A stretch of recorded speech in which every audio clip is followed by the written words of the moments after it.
4 વર્ષથી જેલમાંથી વચગાના જામીન મેળવી જામીન પરથી ફરાર કાચા કામના કેદીને પકડી પાડી સુરત શહેર ક્રાઇમ બ્રાન્ચ સુરત શહેર વિસ્તારમાં કોઈ અનિચ્છનીય બનાવ ન બને તે હેતુથી લાજપોર જેલમાં ગંભીર પ્રકારના ગુનાઓમાં પેરોલ ફરલો વચગાળાની રજા લઈ ફરાર થયેલ કેદીઓને શોધી કાઢવા સુરત શહેર ક્રાઇમ બ્રાન્ચની અલગ અલગ ટીમો ઉપરી અધિકારીશ્રીઓના માર્ગદર્શન હેઠળ ટીમના માણસો સાથે વર્કઆઉટમાં હતા દરમિયાન એન્ટી ઓર્ગેનાઇઝડ ક્રાઇમ સ્કોડના પોલીસ માણસોએ ટેકનિકલ સોર્સ તથા અંગત બાતમીદારો મારફતે બાતમી હકીકત મેળવી તે આધારે નાનપુરા મકાઈ પુલ નીચે તાપી કિનારા પાસેથી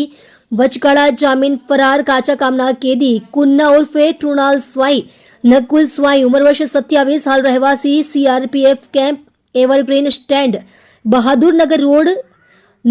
નજબગંજ ગણેશ પ્રસાદના મકાનમાં ન્યૂ દિલ્હી મોહન મીઠાઈની ગલી ઘર નંબર 232 ભાગળ સુરત મૂળ વતન કરાખંડી થાના પાટપુર જિલ્લો ગંજામ તેને ઝડપી પાડી કાયદેસરની કાર્યવાહી કરી આરોપીનો કબજો લાજપોર મધ્યસ્થ જેલ ખાતે સોંપવા તજવીજ કરેલ છે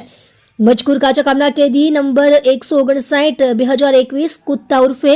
કુણાલ સ્વાઈ નકુલ સ્વાઈનું Athwa lines police station first ગુનો રજિસ્ટર્ડ નંબર 166/2017 ઇપીકો કલમ 302 તથા એટ્રોસિટી એક્ટ કલમ 325 મુજબના ગુનામાં તારીખ 30/8/2017 નામદાર કોર્ટની કસ્ટડી હેઠળ લાજપોર મધ્યસ્થ જેલમાં કાચા કામના કેદીના કેદી તરીકે હતો તે દરમિયાન તેના પોતાના લગ્ન સબબ તારીખ 28/1/2022 થી તારીખ 31/1/2022 સુધીના વચગાળાના જામીન ઉપર મુક્ત થયેલ જે મુદત પૂરી થવા છતાં જેલમાં હાજર નહીં થઈ ફરાર થઈ ગઈ મજકૂર કેદી વિરુદ્ધ ગુનાની હકીકત એવી રીતની છે કે મજકૂર કેદી સન 2017ની સાલમાં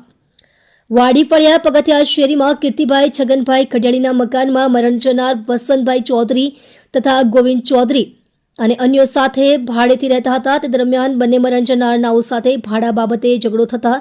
ચપ્પા વડે બંનેના ગળા કાપી તેમજ માથાના પાછળના ભાગે લોખંડની એંગલથી ગંભીર ઈજાઓ પહોંચાડી મોત નિપજાવી નાસી ગયેલ છે ગુનામાં મજકૂર આરોપીને પકડી પાડવામાં આવેલ હતો આપ જોઈ રહ્યા છો ગુજરાતની સૌથી પહેલા ખબર આપતી Surat express news channel director Rajesh મંગલેની સાથે